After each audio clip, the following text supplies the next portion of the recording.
J'ai envie de dire que la différence est flagrante. On voit bien qu'en tout début d'année scolaire, certains d'entre eux qui n'ont jamais eu l'occasion de faire des rédactions ou des prises de parole en public ont des contraintes, des difficultés. Et puis, à force de travail au cours de l'année, ça s'améliore déjà énormément. Et alors, en troisième, je vois clairement l'évolution. On est beaucoup plus à l'aise au niveau de la prise de parole.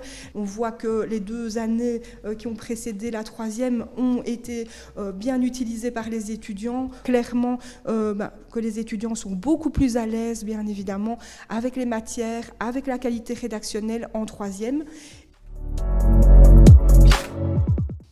Pour les étudiants que j'ai pu accueillir dans mon cabinet, ils m'accompagnent au quotidien. Donc, ils vont venir avec moi aux audiences. Évidemment, ils vont venir avec moi également à des réunions d'expertise, des consultations. Ils vont s'essayer à la rédaction d'actes de procédure, de courriers. Ils vont vraiment faire et suivre le travail d'un avocat au jour le jour. Donc, en première année, c'est plus de l'observation.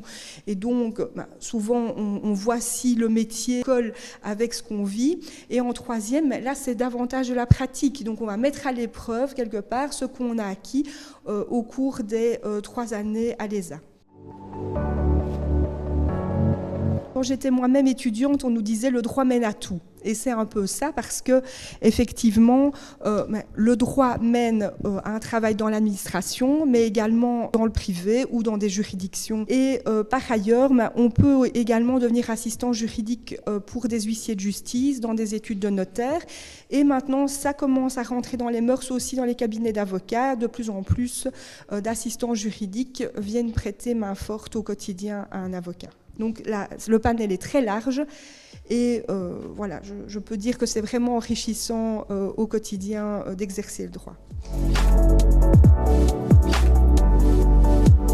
Avant de se lancer dans un bachelier droit, c'est peut-être de mettre de côté les idées. Le droit, c'est étudié par cœur.